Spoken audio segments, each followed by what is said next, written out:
Thank you for joining with us today. And today we are going to deep dive into what VitalView is doing and also your journey and how it has been and things like that.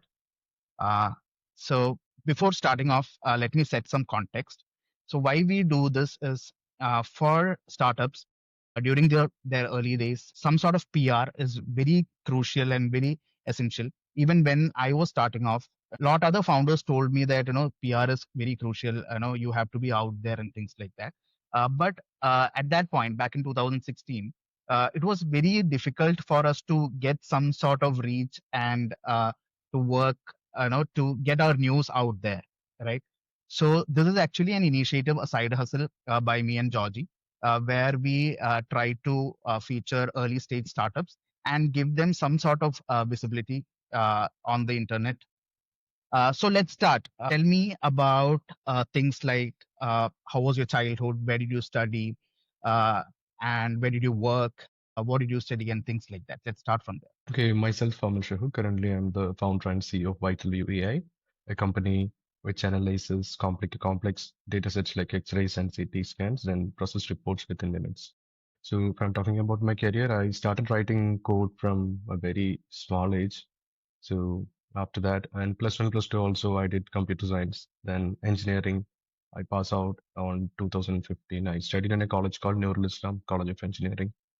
Then after that, I worked for like 10 years with multiple industries, which is e-commerce, which is image processing, and multiple startups. Most of my journey was like working with startups more than MNCs. I only worked to one MNC, and most of the time because I wanted to learn how to build things from scratch, and that level of autonomy needed when we are working as a developer or when we are trying to build something new. So all these 10 years, some great milestone I feel like which carved or shaped my technical journey, that was when I got into Geek School. Geek School, it's a boot camp in Bangalore. It's like it's a military grade training for programmers. When you go there, the interview is very hard. The first thing, you have to get down your ranks under 10,000 in hacker rank. Then if you are choosing a JavaScript path, then you have to complete the first six chapters of eloquent JavaScript. Then after that, you are in. That's a 3 month course. You will be competing with 12 people who are elite. They are chosen wisely by our mentor. He's no more. His name is Santosh Rajan. So he was a senior engineer. He got a 40 years plus experience in software development and all. So he choose kids like according to that, and he will train. So getting into Geek School is the difficult thing. Once you're in, you don't have to pay. It's free. You will be going through complicated training, and after 3 to 6 months, somebody will be hiring you, some company. After that, the payment for Geek School will be paid by the company. And Geek School, before Geek School, it was like I learned a lot of things from internet, from here and there, from college, like something learned from. There was no discipline at all. Geek School is strict. We have 4 hours of focus time every day, so we work very hard. We try to push our limits. We compete each other every day. We discuss in the morning what we did yesterday, what we are going to do tomorrow. So that really helped me shape my career, and it really helped me understand more complicated computer science concepts. And we are talking about VitalView AI. I got this idea when I was in Dubai. Then I understood there is a serious need in industry, especially healthcare, because I had this skin allergy.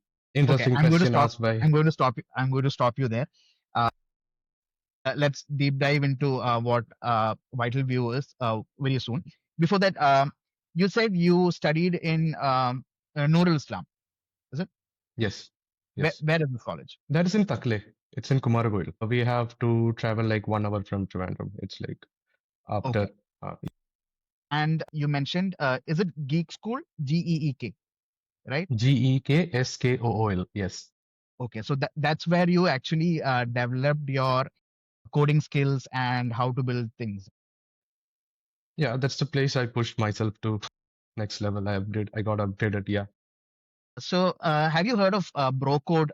I think it's very similar concept that we have it in Kochi. Have you heard of it? Yeah, I heard about it. The name is very familiar. Yes. Okay. Fine. Uh, so what did your parents actually want you to become? I used to tell them I wanted to become a software engineer from childhood. I love playing games with computer. When I was Okay, a child, when I was in second or third grade, I got a computer. So I okay, used to play games. I used to do a lot of things. At that time, it was very hard to get more softwares in the system. Okay. So the Elisa chatbot was there. That was the first precursor Yes, to yes, I remember. I ChatGPT. remember. Yes, yes. Those kinds of things where I used to talk to it, and I was fascinated. Okay, this is nice, but still, the resource was limited. It was not like that. If I want to learn programming, I go to libraries. It's been very hard to learn programming without guidance when you start as a beginner. At that time, it was very hard. So I tried to copy code from internet, try to make small changes and understand, hey, is it working? And most of the time I spend debugging it and reverse engineering a lot of things without an unorthodox method. But that really helped me shape my debugging skills. First, the basic thing and the best thing I love is like trying to fix the problem wherever there's a problem. And parents, I told them I want to do this, and they said, okay, do whatever you want. So they won't force or they won't say anything. They always believed in me. Still, they are believing in me. Very fortunate. Yes. So everybody doesn't get this opportunity. That sort of freedom to explore what you love and things like that. So I'm sure they are happy with what you're doing. Yes, they're super happy. They are asking me to sleep and eat food on time. That's their base important thing and take care of my health. Right, right, right. Okay. So, uh, in one single sentence, if you were to explain Vital View, how would you say it out? An intelligence layer for an invisible spectra. That's what I will say. Okay. That's quite complex. You can break it down, like what it does and what the platform does. See, analyzing images, one image, X-rays are fine. Like a simple 2D image, you will have like a very simple. But when you are thinking about 3D images, for example, an apple. Understand you have an apple in your hand. Inside that there is a wormhole or something like that. It got some damage. So you want to build a system. You should see all the dimensions, right? So in medical, there are axial, sagittal, and coronal, three types of views. From just three views, you will be having 600 to 1000 slides per CT scans. So there are no models at this time which can easily take, if you look into ChatGPT or any kind of so-called AI pattern matching systems, you can see that we can't upload huge amount of data like a big CT scan or 100 CT scans together and infer whatever you are asking to. So that's a great opportunity we saw. There should be a proper image processing pipeline. And if you're looking into this ChatGPT kind of systems, they are pattern matching systems. The main problem with them, even Sam Altman is saying by 2025, and we are going to have 1 million GPU cluster. And you might know there is a meme going on. Whenever you are giving 4 5 prompts, there is one bottle of water Right, right, request to cool down the right. systems. How true is that? So that is true because they are really, we don't know the actual GPU numbers they are using, 600,000 or like how much we don't know, but they are using, if they need half bottle of water, then that should be a cluster, 12 Right. GPUs or something like that. And we thought this is just a beginning, and this computation, increasing more compute for getting inference, that's not the way. So if you're looking into a small bird, which got a very tiny brain, right? In the tiny brain, it requires only 2 milliwatts or 2 watts of electricity to react to their surroundings, survive, fly, all the motor sensors. That only requires 2 watt of energy. For just the same thing, for just getting an inference, we are burning too much compute right now. So that's a serious problem. As a software engineer, we always try to solve the problem in an efficient way. That's our perspective, or most people problem solvers try to solve. It should be economically efficient. It should be performant enough. It should exactly solve the problem. So these kinds of things, they already spend billions of dollars. All this started, there was a paper called Attention is All You Need. And before that, let me say, can I set the context first a little bit Please, about please. the history of AI? Go ahead. Go ahead. Go ahead. So in 1950, Alan Turing asked, can machines think? So at that time, people were saying, hey, will AI take my job, or things, kinds of things will happen in 1950s. Then in 1960, 70, there was the industrial revolution started and mass manufacturing, a lot of things happened. Still that there was a winter, AI winter was there. This we had small rules based systems. Those are like symbolic AI we called. There was a system called XCon was there. Then Was it based 70s, on if then else? it's Was it's it rule based on? based. Yes, yes, yes. All condition based. You will set some rules like chess games. Right. At that time, Gary Kasparov, they did an experiment with a rule-based an AI kind of engine, and humans played along like a hybrid approach. It started working. They are getting 80%, 90% of output there.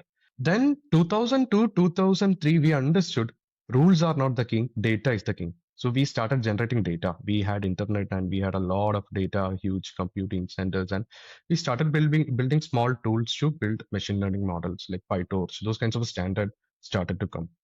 But 1995, there were no standard approach to build this machine learning models. Then there's a book from Peter Norvig. It's about modern approach to artificial intelligence. If you're looking into that book, is fourth edition released on 2024. Still, we are only using 5% of that book. Still, we got 90% of work to do. Okay. 10, we are looking 10, 13, 13. There is another company called Kite. They was the first. I feel like they are the first coding assistant. Tab 9, along with that, they came in. Once Copilot hit the market, they are dead. They are gone. Then after that, this ChatGPT came in. These kinds of things are there. But hardware, computational cost, now it's a brute force approach right now. And they spend billions to build these kinds of things right now. And Okay. now the future is all about building cost-effective systems. And if I have to be a little bit more specific and what my point of view will be, I talked about a bird kind of an architecture. Mm-hmm. It's very efficient. It's built on neurons inside. There is some instead of memory, they have synapses which can and which will actively adaptive to the system. You know that bird will know if an enemy or anything, if food is there. Right. Nobody has to teach it, right? And current system, you see, we will be have huge corpus of internet data. We will clean it. We will inject it. We will train for hours, burning billions of dollars to build this large language models. And nowadays, a lot of engineers are fine tuning it. Even we fine tune for our specific needs, but that requires a lot of compute. A country like India, we can't provide solutions like that because when I'm selling my product to my customer, the cost should be matching with whatever I am spending, right? Or it should Totally. be less than that. I should be able to put some percentage of margin. If we are following, if we Indians or anybody is following these kind of an architecture, most of the money will be going to Nvidia or the GPU provider, not for the company, even if you do a Right. lot. Right. Right. So there should be a paradigm shift. Let's see, let's watch what is going to happen because everybody is running behind large language models, vision model. There are a lot of technological gap in between. So we are building a new architecture which is going to work on edge devices. What do you think? You are getting the same ChatGPT level of inference in your mobile phone. That is perfect, right? That's what we need with unlimited context and Okay. unlimited chain of thought. Got it. That's where we have to focus ourselves. So, for other viewers to understand much better about what Vital View specifically does, so if I were to put it out, your platform is for the dental industry where the doctors or the hospitals could actually upload x-rays and other data, and your AI model would specifically tell the doctors and the hospital like what is going wrong or what are the things that needs to be done and analyze and give them a perspective. Am I right? That's what I Yes, understood, yes, right? yes. Okay, okay, perfect, perfect. Now, do you have a co-founder? I have friends. I don't have co-founders so far. Getting a co-founder is like getting a girlfriend. No, but still, my friend Adarsh is there. He is with me all the time. He is also a Geek Schooler. Okay, So okay, he share most of the cognitive load when I am overloaded. okay. Now I am a little surprised because you are a coder. I understand that you understand AI very in very depth. But what makes you the best person to solve a problem for medical and that too dentist? And where are you getting these insights and things like that? So is there someone is there a co-founder or someone who is helping you with insights from the dental industry? Yes, yes, yes, yes. We have signed MOUs with multiple dental hospitals. Okay, So there are subject matter experts. There are okay, people. They're okay, really helping us. One is Anupama ma'am from JSS Mysore. So she's an okay, expert in implants and all. So okay, we are piloting our products there. All the 6 months we were like giving an input. They will provide some CTs and we will analyze and we will the report back and ma'am will say, okay, this is wrong. The output which is generated is wrong. So we will try to improve it again. And there are some junior people also working with us and some doctors with it. My friends, especially Sahana, she's my college friend, school friend. She's a general MBBS doctor. She is helping a lot with analyzing other verticals too.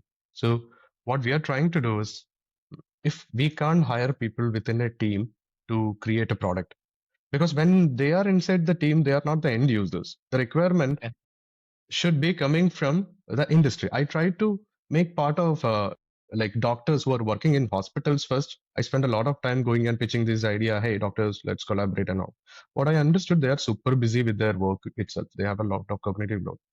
Research institutes, especially JSS Dental College, those kinds of places in Mysore, they really want to push the limits and they want to improve the workflow. So Okay. they have time to research and give feedbacks. Students, they are there, their products are there. So we are understanding from the customer perspective. So we are fine tuning and building our product for them. They will come Interesting. and say, hey, initial version, I said, ma'am, images are supporting. They said, no, no, no, no, you should support DICOM. That's the format. I don't want to upload 100 slices and get inference. It should work directly. So these kinds of input is coming from this subject matter experts. So we are So what you're positioning saying is you ourselves. have a panel of subject matter experts who are helping you Yes. uh, with the knowledge you may not have, right? Yes, And yes, also yes, yes, connect closer with what the customers are expecting. Brilliant, yes, brilliant, brilliant. yes. So currently, dentistry is the only space you're working on, or are you exploring into other spaces as well? We are exploring with chest X-rays Okay, because the pipeline, once it's done, okay, it can be trained with multiple things, but we would like to focus this first and get some traction because we want to deploy into clinical settings for at least dentistry first. But experiments with other areas, it's working very well. Our systems are working very good, and and one position we are not going to do it right now. So yeah, in 2 to 5 years, there will be the medical imaging things will get upgraded. We will be getting X-rays will get multiple bands. Whatever images we are getting right now, which got like 3 bands, which is RGB, red, blue, green. So we need multispectral information, which if we are looking at hyperspectral images, which is a new stuff, it's going to come. It's used in satellites and all. So this has 300 bands. The depth is amazing. From that depth, we will be able to see a lot of things. Like the same way in medical, if when we get this imaging devices with multiple spectra, that's why it's spectral electromagnetic spectrum, right? We are analyzing that it will fall into light will fall into sensors and which will be converted into images which is visible to human eyes. So we are trying to first focus on dentistry, get more case study. Like we are researching a lot. We are like making papers. We are creating patents together, joint publishing. So this for a company and a deep tech company, it's a different perspective. When we are looking into a normal company, normal companies like I can say like Septo like 24 months they just Series A, B, C, then they reached IPO. Or deep tech companies will be like Neuralink, SpaceX, so even if it's working with monkeys, nobody will be able to pay. We can't test it on humans, right? So Neuralink will take time for these kinds of chips to work. So like the same way, our system, we are building an efficient system. We are not following the current race. Everybody is running behind. Okay, get revenue first. Those kinds of things. We build trust with people. We okay. are understanding what is the actual requirement, tuning and making the system ready. Once it's ready, we can computer science, right? The main core area is to build the pipeline and an inference engine. Once it's ready, we can also look into other areas also which can expand to multiple huge data analysis we can do. First primary Coming to that, objective is healthcare. objective is healthcare. So, at what stage of your journey are you in? Like, is there an MVP out there?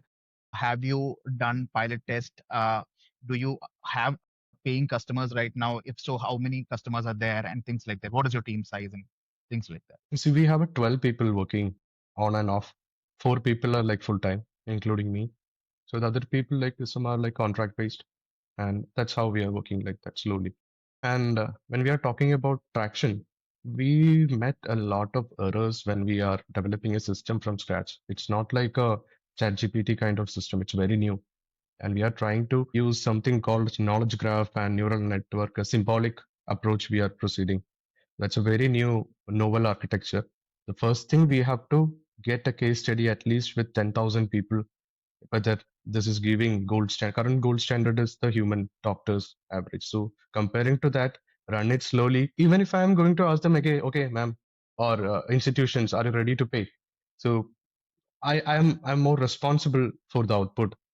And we found a way to market it. We found a way how to monetize it fast. And We are keeping that ready aside to make the system, make it perfect. It's just been 1 year. Normally, if you look into SpaceX, Neuralink, these kinds of deep tech companies will take 5 to 10 years. We have to, yeah. And one problem I can feel is like if we are comparing to in our country, India, only 0.6 percentage of our GDP is investing into R&D. So most investors, most people investors, they will be looking for traction first because all deep tech companies, they will go through the valuation is in TRL levels, multiple TRL levels and technology readiness levels are there. Right, right. TRL 0, you have an idea. TRL 1, you will try to build some research, those kinds of things. And TRL 2, you will be collaborating with the lab and you will test the process there. TRL 4, you will be going for pre-commercial things, testing those kinds of things. And TRL 5, your system is ready for a pre-commercial stage. So we are at TRL level 5. 5. Okay. Yeah. When we reach 9, there are 6, 7 validate accuracy. Then after that, we have this scaling option. Is this system scalable for billions of people? So that those kinds of things should be tested because the main advantage of deep tech companies, we invest more on technology rather than customer acquisition first.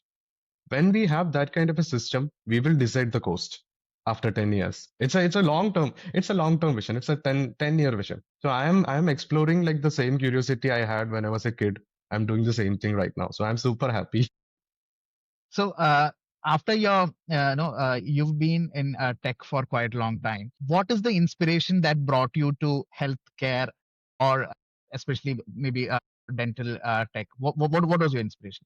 This actually is a very interesting space to me. When ChatGPT or AI actually came in the first time when I was actually exploring, I actually thought healthcare is the most important aspect AI should look into. Though it cannot replace doctors wholly, but it could be an assistant to them, definitely, because you can actually load in or dump millions of data from across the globe, not just the experience that particular doctor has, right? So I am a huge believer that AI could revolutionize healthcare. So what was your motive behind going behind the healthcare industry? Mm, First thing, I build multiple softwares. I have seen softwares which generates money from zero. From when we build it, when we release it, it starts like $5 to 5,000 or $1 million. I have seen. I've worked with multiple industries, and also I built another side project. I'm also an open source contributor. I contributed to Debian, and some one package is used by NVIDIA. It's open source. Built 2 years back. I just built a product. It's called AI Designer. In Figma, you just have to type whatever you want, and it will generate a design for you in Figma. And that is now currently used by 75K people. And every week I'm getting like 400, 500 new users and it's free. Okay, So, interesting. so I feel like that is anybody can do. Like it's not that complicated challenge. I have been working and trying to solve complicated challenges, but that is not something I feel it's that complicated because a lot of companies are building automated tools to generate coding, those kinds of things. And when we are looking into other industries, healthcare, it's mission critical. There should be like robust systems. There should be perfect systems with 100% accuracy. And there are no systems in this planet right now which can deliver 100% accuracy. And the second thing is a great opportunity. When I did a research and survey, I understood only 5 to 10% of hospitals are keeping electronic medical records in across in India, in Kerala especially. So there is a big gap. That's a very, very big gap. And already some hospitals which got electron AMR and other softwares, they are really outdated. They are not suited for the modern workforce. They even, I know, with some, I'm not specifically saying some hospitals, they cut money for not entering juniors, not entering proper information in the HIS system. Outside India, probably. India also said, yeah. And we are building an image processing pipeline. Where do we get a huge volume of big data, like an image, 2D, 3D? We will only get in dental or medical image. Okay. We will get 2D images. It's easy to get 2D images. We can identify a cat from an image. It's fine. But more complications. And if you're looking into a CT scan, if you go to a hospital for some, if you have some scans, you will get a CT scan. And whatever you're going to get is a film along with that. Do you think you will be able to doctor see exactly a micro 0.001 mm cancer from an image with a naked eye? It's impossible. And the challenge is there are like 65,000 shades of gray in an X-ray. and human eyes can only see 900. So there is an invisible layer which has information, and that is not visible to human eyes.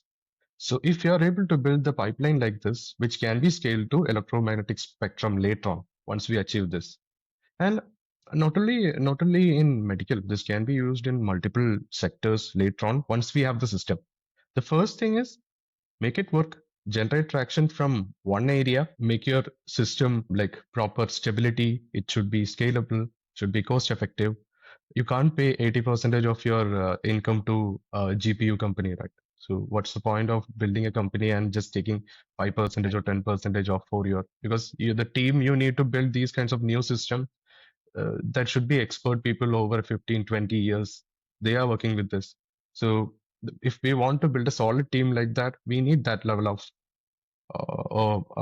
and revenue should be there, and investment should be there, and it's expensive to do. So, how is your infrastructure currently working? Like, you are on a GPU from NVIDIA, or how is it? Yeah, we are using NVIDIA GPUs, H100s we are using A2E, we are Okay. using GCP, and we have some machines from Kerala Startup Mission. So Okay. we are trying to optimize, and that's the beauty. We are trying to use whatever hardware we got and built on top of it. Because what happens if tomorrow a new architecture, neuromorphic chip is coming in 2, 3 years? Already Intel is working on that. It will Okay. release in next 6 months. That is not based on GPU based computing. That will be a different architecture. It's a neural network, brain similar kind of an architecture, which is close to bird kind of a brain. So I feel like, I don't know whether it's right or wrong. I feel like this chat GPT kind of like 1 million GPUs will turn into a supercomputer running code. Okay. In the future. That is possible. So we should plan, right? What is going to happen on future, and we should plan Right. because we have a 10-year vision. We can't jump immediately with whatever happening right now, because I have Okay. seen these kinds of tech wars before in browsers and front end frameworks. We know what happened to those kinds of things. So Correct. currently we should understand what we can deliver with the limited hardware we got, and it should be cost effective. So I know it's very early, but how big do you think Vital View could be? Maybe after 5 years or 10 years, like whenever you have a product out there and in the long term, how big is this company going to be? Or say you can talk about what the market size is. We will be expanding globally. First, we Okay. will expand to Middle East, then Okay. Europe, Why Middle then East? slowly to US. Middle East because I was there and I have Okay. seen there is a big market for technology and all. And there are hospitals we already talked to, and they They really are want they to are fast attack. adopters in technology. Yes, yes, yes. They are fast. If you have a product within your hand and it's Mhm. ready, you can easily go there and you can immediately sell there. Because if they understand the value of technology you're providing, investments, everything, you will get fast. But before that, we should actually make the system perfect. That for Mhm. that thing, India is the best. I don't think anywhere in this planet where we are getting high quality medical health in Kerala. That's the Correct, correct, first. I would say that.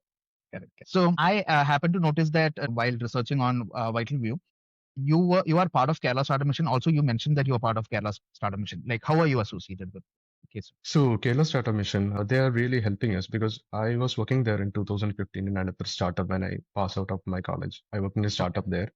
okay.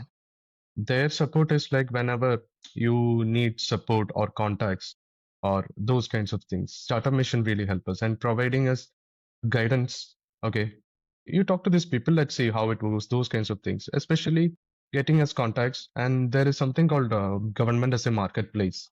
Mhm. So if you have some idea and if government got some specific requirement and if it's matching with that, they will guide you to get those kinds of things. That's what the support from Kerala Startup Mission. Have you raised any grants via Kerala Startup Mission? Yeah, we grants got approved. We did not get it yet. We will get it Okay. soon. Yeah. What Yeah. what is it like? A scale up grant or R&D grant? What is it? It's a productization grant. Productization grant. How is the process? To get for getting grant, there are two things. First there is an ideation grant. Okay, Second thing is a productization grant. okay, And you will get after that there is a scale up grant which is of 15 lakhs. And after that, if you have an R&D, that's also another grant is there. The okay, first thing is you have to incubate, then you have to get DPIIT registration. Then they have a platform which you can upload what is the project, what are the achievement you have done. Then there will be a meeting with the expert panel committee. They will ask you how you are going to spend this money, how you are going to utilize this grant, what is your plan, what is your team size, and how much revenue or things you are going to get generated, and what is the total. A lot of things are there. Once you Okay. submit, and if you're clear with that, if they are satisfied, your grant will get approved, Okay. and you will get it later. Yeah. So how is the company being funded right now? Since you are pre-revenue, I suppose. So how is the company being funded? It's bootstrapped, and Okay. it's friends and family. And so are you currently associated with any government body right now? Yes, we deployed a software for KECB, Kerala State Okay. Electricity Board. The Okay. chatbot we were building for our healthcare stuff, and Uh-huh. we had a conversation with them on July 2nd. Okay. Mir Mohammed sir were there, Startup Mission people were there, and they asked like they have some database and some requirements, and how can you guys solve this problem like to automate. KCBS in Kerala State Electricity Board. Yes, yes, yes, yes, yes. So I said this is the hardware we need. They provided hardware on they we had a discussion on Monday. Sunday we had the meeting. Okay. Monday we discussed the hardware. Tuesday Okay. they bought the hardware from Bangalore. It's within KACB. Okay. Everything is deployed there. And Thursday we deployed the engine, and we just it started working now. So that Okay. was the quickest adoption I have ever seen from any government bodies. That's so Yes, yes, fast. yes. It's hats off because Yeah. that's quite fast, and even the decision making was quite fast. We are getting to see a lot of these things in Kerala these days, especially with Kerala Startup Mission, I believe. But take me through like what is KCB doing with something healthcare? It's actually healthcare. You imagine like what if machines they also got problems, right? So 1 month back we got a prize. There was a hackathon, or 2 months back. So our product was self-healing machines. That's what our idea. So we fine-tuned your model to health predictions for machines. So Okay, our system will predict when this machine is going to get damaged from sensor data, okay, those kinds of things. okay, So okay. actually built for humans, we are to use for machines. So there are conversations going on, a lot of conversations going on. Currently, we help them connect a lot of databases and easily convert this data to actionable insights, like an inbuilt, like a private GPT kind of setup with our own Genesis models. We specifically fine tuned for that. So that's one testing for our neurodynamic adaptive systems, our proprietary technology. We understood, okay, things are working. So are you getting revenue out of these initiatives, or is it just pro bono? We have done it. To get revenue. We have to actually go through the government as a marketplace. Then we have to submit a work order. Then there are like some procedures we have to go through it. Then they will send an approve request to Kerala, like KCB should send a request to Kerala Startup Mission. We want to procure these guys. Then Okay. we have to generate a work order. Then that get approved. Then slowly, that's a slow process. No That's a problem. little bit slow process, but still, we feel like we were able to bring something that is valuable. So while researching about you and VitalView, I happened to see a YouTube post where it said VitalView predicted Nipah outbreak in Malappuram. What does it have to do with it, and how do you do it, and what was it? So we are thinking about building the SEER models, prediction systems, not based on like there is a gap between sensing and predicting things. Okay. So we build a system. We use synthetic data most of the time. 50% of our studies we will be using synthetic data, synthetic image generated. So we got some WHO data, and Bangladesh, bad problems there. Also Nipah is there, and we understood there is an when we also put environment factors inside that bat oncology, and there is a lot of deforestation happening. Because of that, there is a possibility of birds might migrate, and this is a tropical climate. We have a tropical climate. At that time, there will be there's a monsoon will happen. That's the best season for any kind of bacteria, virus carrying object, like insects or things like that. So with all this data, we tried we ran a simulation.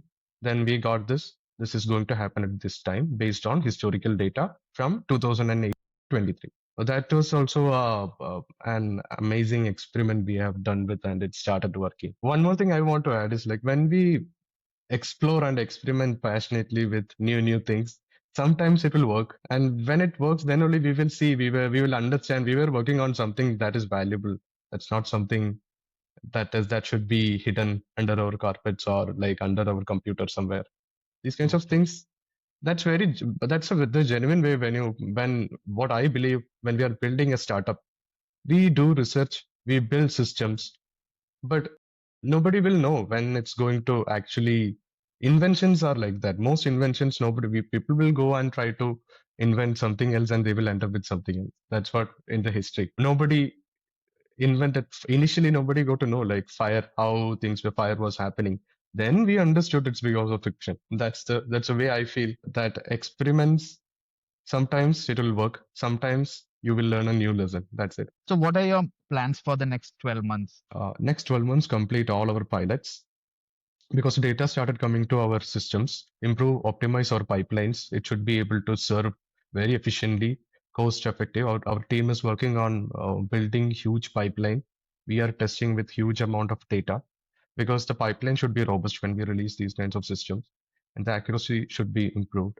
And we are thinking about, we reached a point where now we started thinking about raising some funds, but we don't want to go like the traditional way of series A, B, C. Once you get angel investment, you will take series A, then you will take series B, then you have your time bomb is ready. It will start ticking. Totally, totally. What is the route you want to take? What? What is the route you want to take in terms of fundraising? Fundraising, what we understood, the investors, they should understand this is a deep tech company and the value of product we are building and the vision of the entire team. So, like the co-founder, they should act like co-founders. Whoever they are investing, they should need patience. It's not something we are going to get immediately, sell immediately. It's a deep tech company. It will take average deep tech companies will take 10 years. So there should be serious patience. Should be there. So What there are are some of, certain numbers. go ahead, please. Yeah, there are certain numbers to get investment also. If you are looking into some good investors across India who are into deep tech venture capitals, like for example, I can say Bloom Ventures. They have a GitHub repo. They have written very specifically, you should be the founder should be like this. It's very transparent. It's open source. Everything is there. Founder should be transparent. These are the traits we are looking in a founder. And does your product like by customers? They have a very good playbook. So once all, and they are looking for people who are not exactly putting the check boxes. They are looking for people who are like, they should get goosebumps when we are talking to Mhm. them. So investment readiness is very important in a deep tech company because it's vetting. It's full of ideas, right? It's we are building something from zero. Research and experiments are like we are making something out of thin air, and there is a complicated process of taking this lab grown item to consumers. Mar- Market, yeah. Yes. So that's a very complicated task. They should under they should if they should understand the pressure too. Whatever we are seeing, we are going through. And one more thing, what we feel like in whatever in our profession or our work or investment, those kinds of things, when we are ready, things will automatically come in. Like we should when the check boxes match with the investors, right? Even we need to scale, we need to do a lot of things because we got multiple MOUs right now. Some a lot of MOUs we are having right now. So we can't. We should pay doctors, engineers, students. Even there are PG students in hospitals. We have to pay them. Nobody will work for free, right? And if somebody is working for free, their commitment will be limited. That won't be their priority. And those kinds of things we have to scale. So we are trying to create some value first, create some traction. It's not that complicated because we have seen building multiple products. So what I have seen when I was building this AI designer to Figma, why it is getting 500 people, because I build this 500 people every week, and it's now in 1 year it's like 80,000 people are using it. I can show a simple ad in the corner.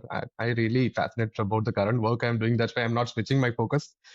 What I I will learned from that. definitely ask Georgie to put this in the blog article as well as the description. Yeah, you guys can also use it. It's a free tool. I will. Whenever I get time, I would like to add one more feature. You talk to it, it will generate design for you easily, high quality. That Okay. is something. So what I learned from that experiment, and two things, and getting GitHub stars. Oh, that's an important thing for a developer to benchmark his career. If he is putting an open source projects outside, and if you are getting at least 100, 150 or 200 stars, that means that is used by some people and some people liked it, right? So that's the value. Like the same way, this AI designer is getting value because some people they are using it, and designers, there is a market. It's a Figma marketplace. We uploaded the plugin. Figma already got a marketplace. There are designers every day. They are coming and looking at that market. Is there any amazing tool which can improve my productivity? So there is a problem. So everybody, people are coming and looking for it. If we are putting the product in front of people instead of keeping it under our computer or anything like that, if you are putting that exact product which is visible and which is useful or making their problem, solving their problem, then definitely it will go. It will generate revenue without pressuring users to, hey, please our tools, please. We don't have to do it. Correct, correct. If you build something which has an underlying value, then it will automatically sell itself. And the second thing, that's one thing. The second thing, it should be visible. It should Yes. it should be visible, and it should be we when we started building this product, we tried to target all kind of doctors. Like even dentists, we tried to talk to some doctors, and some doctors they don't need it. There are some savvy tech savvy doctors. They are doing like freelance with multiple places. They want to improve their workflow. All people are not savvy. If you look into any industry, Yeah. nobody. I know people, software engineers. They are not still using ChatGPT kind of things, or they are writing code. They believe there are people like that. So we can't do anything. Since you mentioned about visibility, how do you plan to bring visibility to VitalView, more visibility through PR? And if you can explain it, your idea about visibility to, so that it will be helpful for other startup founders also. How would you put it out? Build a small prototype first. So what we did was we did a just simple post like we are actually onboarding people. If you want to do a wait list, join our wait list. We will send you beta links. We got around 300, 400 doctors. We did not expect. We did not do anything. We made a LinkedIn post. We post into these kinds of things, social media, and I called some of the doctors from them, and we gave the initial version. Some people said, "Okay, it's amazing. It's good." So they are coming to us. When I go and pitch to some hospitals or rental clinics, they will say, yeah, yeah, we will do it. Let's meet on next time. That is not going to get converted. Instead of that, there are people, they are really looking for these kinds of tools. And the next thing we are planning to do is like, we will be onboarding some, it's a B2B company. Some hospitals we already shortlisted. We are trying to improve. The penetration was very hard initially, but we cracked it. We penetrated into their system. So they are ready to use our system. We are talking with them slowly, and there should be a monetary benefit to the organization, to the hospital also. That equation also we got it how to, whenever we are building a product, the end user should get some value, whoever is using And it. very, very critical in B2B. Yeah, very critical in B2B. Otherwise, nobody will use the product. They should say like, okay, I can make this much, and this is you want. Oh, that's a great thing. Then or this can save my time or the cost. Basically, it's all about cost cutting. It's about optimizing and providing them operational muscle. So these kinds of things when we are providing, initially it's a very new technology, right? In AI and all. Healthcare, when we are talking about this, it's all actually working. We have seen during COVID how complicated things can be and the pandemic readiness of these kinds of systems. These kinds of systems can be deployed if those kinds of things happen again, if some kind of a natural disaster, those kinds of things. When there is a requirement more than when there are less doctors or doctors are not there, this system should take decisions. Till that, it's a second opinion.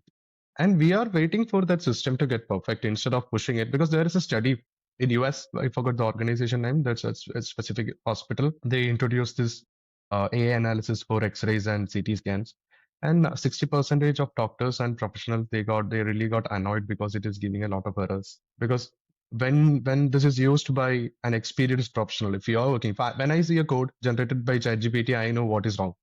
When a person is trying to learn code, whatever it gives, that's the code. That is perfect in his point of view. He's not wrong. So when juniors are using these kinds of things, the errors generated by these kinds of systems can be problematic when they talk to senior doctors. So that is what we have to fix. And once the product is 100% efficient, we feel like, okay, this is ready. It's just ready for mission critical purpose. Then definitely, why are we looking like why are we making use of that chance and breaking it early? We know we can't. We somehow got penetrated. Then why are we killing the goose early for more golden eggs? So you said going forward you will be exploring other than dental tech and things like that. Yes. So uh, what are the other space in deep tech you think is very promising in today's world? Space. Okay. Space, because last 5 years our government opened space, private space companies started launching a lot of satellites. Like one company is called Pixel, Pixel. It's a Bangalore-based startup, and another one is Agnikul. Agnikul is Right. like the first company. They built IDEX-funded 3D rocket engines without any joints. Okay. That is an important thing, and there is a big gap between transmission. So only when a satellite is passing through Kerala, it will only get 2 minutes to take the photo of that. And when they are taking the photo, this hyperspectral imaging, it's called hyperspectral cameras. It's very new. Everybody is trying to adopt. One camera will cost around 50 lakhs. So we have in Trivandrum, we have in Ballyamala, they are working on that camera, Indian Institute of Space Technology. And for Kerala Water and Development Department, they also have this hyperspectral camera. Hyperspectral is like if you take a snapshot of a paddy field from the space, you will be exactly able to know which plant exactly going to get diseases, or you can improve the harvest. You can improve a lot of things. For example, defense applications also there. Critical protection of natural resources. For example, if there any energy grid theft is happening, which can be easily seen, or for example, another thing is like if a Bhopal gas tragedy kind of things are going to happen, gas spill is happening. This is visible on satellite. It's not visible to a human eyes. Yeah. There is a near infrared spectrum which is not visible to human eyes, which is Oh, visible with hyperspectral cameras. okay. So with that, even you know the sedimentation, the quality of water, and one more thing, one more amazing thing I will tell you with use case for defense. The main problem, you play PUBG, those kinds of games, right? No, I don't. Sorry, but Do tell you me. play? Oh, okay. There is a camouflage is there, so you won't be able to see the people who are hiding with the same dress of a snow or a military kind of clothes, and when they are in the forest, it's very hard to see, Yes. right? Yes. Yes. So if we are taking an equipped for camera in a drone or UAV, which is sweeping a surveillance drone, Mm, whenever they click a photo, mm, chlorophyll, the mm. reflectance in chlorophyll is 300 to 400 nanometer. The reflectance in human synthetic fiber is different. So when you take the photo, you will definitely get it. There is something which is not natural. Oh, got it. Got it. Got it. Yeah. So that application is there. And one more thing, we are looking into hyperspectral because we are building a huge pipeline. We need to one test it with huge amount of data. Then only we will be able to provide millions of records in healthcare, and we can process in seconds. So that is one thing. So you said space is one interesting area and the other is defense, right? Yes. One more thing I will tell you. I just want to add. Last 30 years, this is what happening. And are you? I know you are aware of this job losses. People are getting laid off. A lot of things are happening in our country. So 30 years back, we had this 1990s. If we are talking about our history a little bit, at that time, this when this Y2K problem happened on 2000, there's companies like Infosys, Wipro, TCS just became like small startups to billion-dollar companies because we were selling like we used to provide low cost labor. When a US engineer will cost about $100,000, engineers will do it for $10,000. Like the same way, 30 days, we were trying to not educate them too much, and we were doing this job Same thing. like outsourcing people. But in July, the policy change happened. For example, I can say a company, before it was like this. If a company is spending a lot of money in India, if they're outsourcing, they can cut down around 60 to 70 percentage of infra and people cost developing in US. It's amazing. Everybody supported it. But now what is happening because of the new policy, they are levying 10 percentage. They used to get tax exemptions also in US. Now these companies, they don't get tax exemption. Along with that, government is charging 10 percentage extra for doing in another countries. Usually before it, if a project should be outsourced in India, $1 million is the cost. It will be like 10%, 1.1 million. So a serious problem is happening within our country, the tech industry, which is like 10 percentage of our total GDP. IT boom actually supported a lot of things to our GDP from last 30 years. And institutions, all IT institutes everywhere, even if you're looking into big companies, they did not teach any deep tech or research those kinds of things to these people. They only taught how to work and follow instructions, how to convert sales, those kinds of things. And the problem with that, this company stopped outsourcing, so we are lacking a lot of job. They are laying off because PhonePe cut down 60 percentage of their support team. Infosys laid off 12,000 people from that. The reason behind these layoffs, the main reason is that now systems can write code itself, right? Why do we need people to do it? This is what was done by our people all these decades, supporting other countries, developing high quality software for them. Now automation is here, or near AGI or ASI will come and they will automate all this stuff. So there's a skill gap. Even if you're looking into there is 100,000, 1 million AI engineers are needed to do the work. Okay. That level of requirement we have, but because of at that time, how will you keep people for low cost in a Correct. company? Correct. Yeah, if somebody have to keep people So what you're work. trying to say is that our country has 1 million AI developers need, whereas the country has only developers who are old school, like, they write the code. Yes. So that is the skill gap you're talking about. Yes. You check LinkedIn. You will see like people with 10 years experienced in Bangalore. A lot of places they are looking for jobs right now. But Lot they are of not layoffs. upskilling. It will take some time because it needs 10 years of or some kind of practice continuously, 8 hour, 10 hour, learning a lot of things. That's the difference between a Silicon Valley engineer and an Indian engineer. They practice. They understand core. They solve real world problems. We used to, even not, I'm saying We like are a solving lot. problems for other countries, Yes, writing small codes. small codes. We are trying to solve small problems and we should, and this is a serious problem. The problem is 10 percentage of our GDP is supported by IT sector. That's an important thing. And this IT people, they are like buying luxury items, cars. And if you're looking into Bangalore kind of a place, the rents are huge. Like we used to pay like 1 lakh plus for a 3 BHK in Indiranagar. That was the cost. So when they are getting losing jobs, what will happen is reverse urbanization. They will go to their old homes and they will try to sit there and they will upskill and come back. So this will affect not only if IT something happens, this will affect real estate, this will affect automobile, it will affect and the shockwave. Everybody will get that shockwave, and there will be ripple effects too. So some solutions I feel like everybody should upskill, and even people should start collaborating with government, and government should collaborate with people and support them, support each other during this time. Try to produce like what China, Singapore, South Korea, those people are doing like that.